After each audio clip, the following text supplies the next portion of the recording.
দ্বিতীয় বিশ্বযুদ্ধের পর ইউরোপ মহাদেশের প্রথম সারির দেশ এবং ওই দেশের নেতারা রাশিয়াকে বাদ দিয়ে আমেরিকাকে বন্ধু বানিয়ে পৃথিবী থেকে অনেক কিছু অর্জন করেছে ইউরোপ মহাদেশ।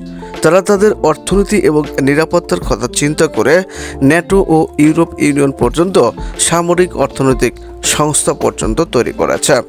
তারা এসব সংস্থা তৈরি করে শাসনের পরিবর্তে শোষণ ও আধিপত্য অর্জনের দিকে বেশি মনোযোগ দিয়ে বসে এবং শেষ পর্যন্ত পৃথিবীর আরেক রাঘব বোয়াল রাশিয়াকে ধরতে গিয়ে ইউরোপ ইউনিয়নের গায়ে জ্বর এবং গায়ে কাটা ফুটে গিয়েছে।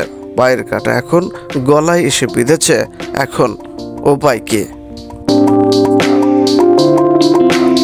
সে আমেরিকা ও তার মিত্র ইউরোপ ইউনিয়নের বিশ্বের সামরিক এবং অর্থনৈতিক উত্থানে বেশি ক্ষতির সম্মুখীন হয়েছে বিশ্বের মুসলিম দেশগুলো।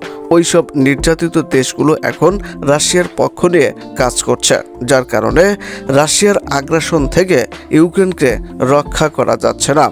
তাছাড়া চীনের প্রযুক্তিগত উত্থানে তুরস্ক এবং ইরানের সামরিক উত্থানে পশ্চিমাদের অস্ত্র ব্যবসা, টাকা পয়সার আত্ম অহংকার বহুগুণে কমে গিয়েছে। ইউক্রেন ছাড়া ইউরোপ অনেক দুর্বল এবং ইউক্রেন যুক্ত রাশিয়া অনেক শক্তিশালী।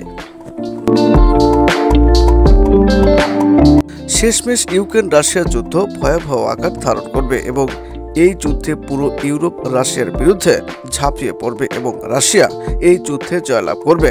কারণ ইউরোপ ইউনিয়নের উত্থান চীন, উত্তর কোরিয়া, পুরো মুসলিম বিশ্ব আর দেখতে চায় না। সবাই ভালো থাকবেন। আল্লাহ হাফেজ।